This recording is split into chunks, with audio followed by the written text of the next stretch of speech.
green apples.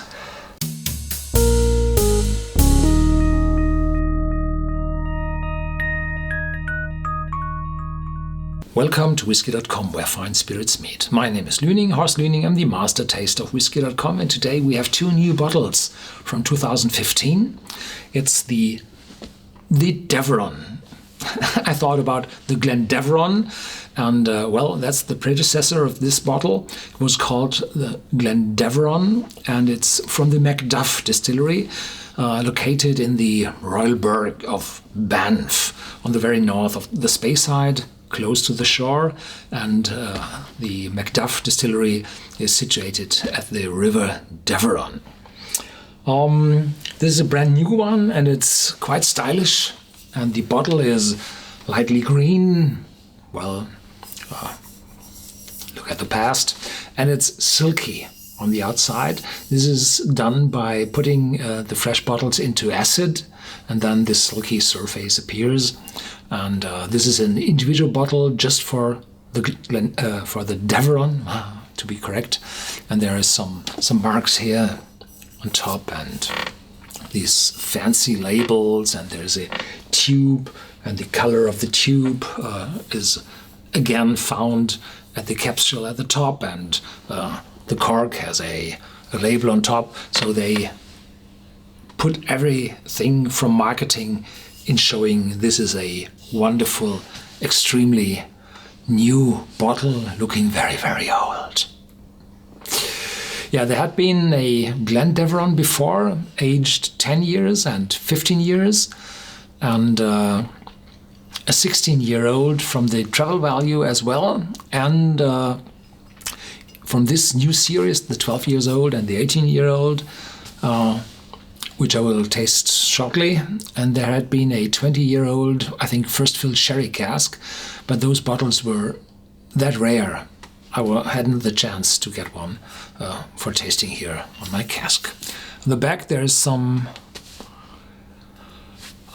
inspiration, what we will find in the bottle. When billows break and har goes in, then haste ye home, or some bit warm, unwind with toasted grain and apples, sea-born spice, calm from the storm. Yeah. Okay.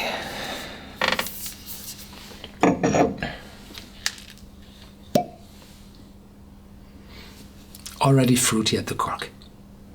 Yeah. The Deveron, or the Macduff distillery, has a special design in terms of the condensers. There are the wash stills, and the wash stills have condensers which are upright, which stand behind the stills, and the spirit stills, they have lying condensers fixed horizontally.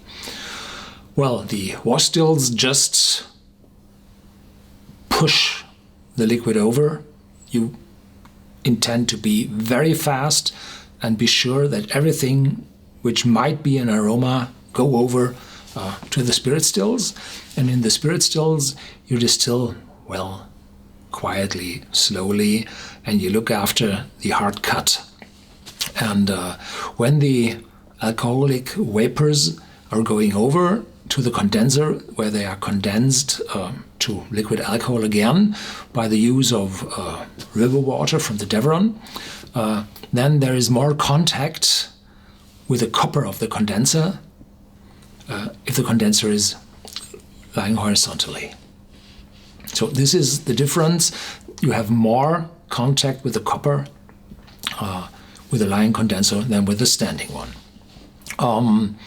Probably this should, well, remember or should act the same way as those warm tops they used in former times, where some distilleries in Scotland still use those old warm tops where the contact with the copper is very strong. There's a different design as well at the stills, at the wash stills. They have quite long and banded line arms, which, well, connect the top of the still with a condenser. And there this long and horizontally fixed line arm, well, this brings again a lot of contact with the copper of the stills or of the line arm. And this contact with the copper results in catalytic conversions of tasting compounds, and this, well, makes the difference. So a lot of copper in the production brings a lot of additional taste, smoother tastes, oxidized instead of sharp feints. And well, this is also the difference between industrial produced grain whiskey on stainless steel stills without copper in them. So copper is what matters. There the magic is going on. Green apples, a little bit sweet. So it's not those acidity of green apple, it's more like dried green apple. And behind that there is a citrus note, citrus peel. Yeah. And of course, butterscotch.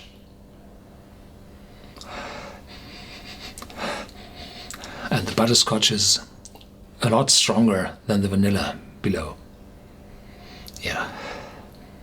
A wonderful, pleasant, fruity, warm, welcoming nose.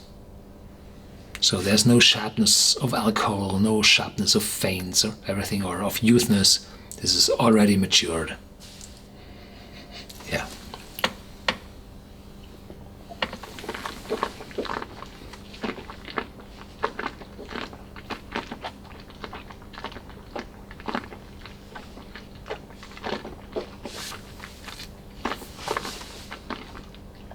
Very pleasant, smooth, silky, and sweetness. Very sweet. And then moving over to the spiciness of the oak and beginning to develop some peppery notes at the front of your tongue. And then the oakiness shows in the back. Yeah, here's the oak. And the fruitiness is still there, but becoming darker. Yeah. And the citrus develops. Even more fruit. But there's also a toast note, roasted toast. Not burnt, roasted. So, light brown.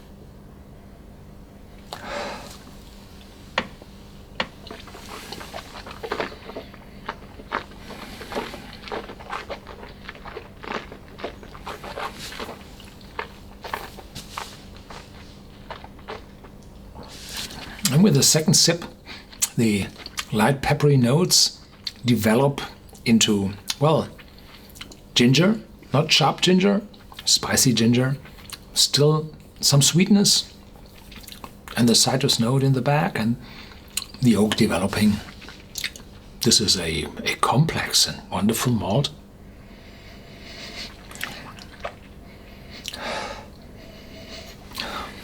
And the aftertaste is a little bit drier and developing. The oak is still there. Yeah.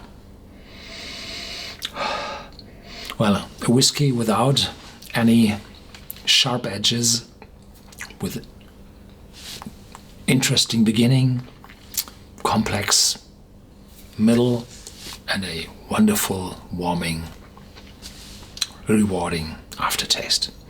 I like it very much. Thank you for watching. There's more to come. Stay tuned and feel free to add your comments to our vlog, to our forum, as well as to our whiskey database on Whisky.com.